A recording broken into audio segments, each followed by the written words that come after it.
Það dimmir og hljóðnar í Davíðsborg, í dvala sig strætin taka, í bæn lítur svölun brotleg sál, frá brunni himneskra daga.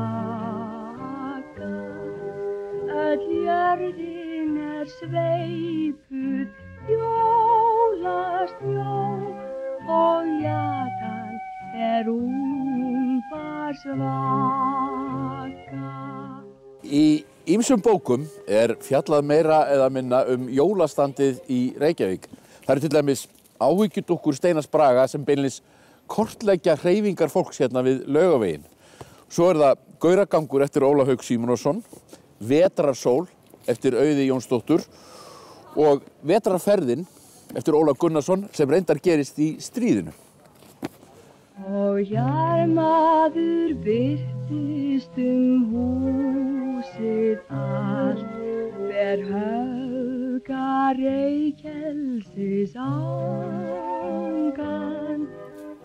Í smásögunni Hlutaveikin eftir Þórarin Eldjárn missir lítill drengur, Freysteinn að nafni, beinlínis vitið vegna gjafaflóðsins.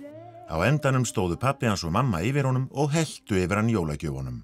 Þá hafði hann engan tíma lengur til að leika sér neitt, hann hafði svo mikið að gera við að taka upp pakkana. Hann stóð bara og reifði þá upp einn af öðrum og henti því sem úr þeim kom í hrúgu á gólfinu og heimtaði meira.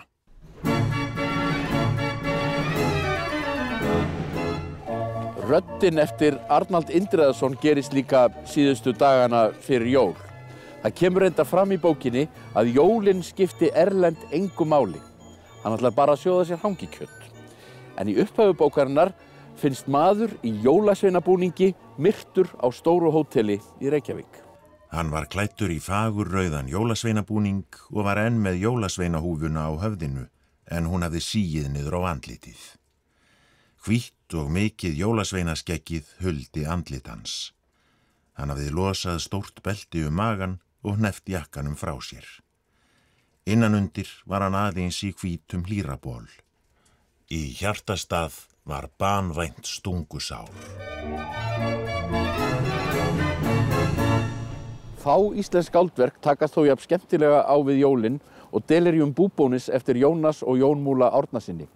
Þetta var jólaleikrit hérna í Iðnó 1959 en hafði reyndar verið flutt í útvarpinu 1954. Þess vegna skora ég á háttvirta þingmenn að samþykkja frumvarp það sem hér liggur fyrir að fresta jólunum óákveðinn tíma. Eða þar til úr því fæst skorið hvort hinn geigvænlega pest, Delirium Búbónis, leynist í jólavarningi landsmanna. Ja.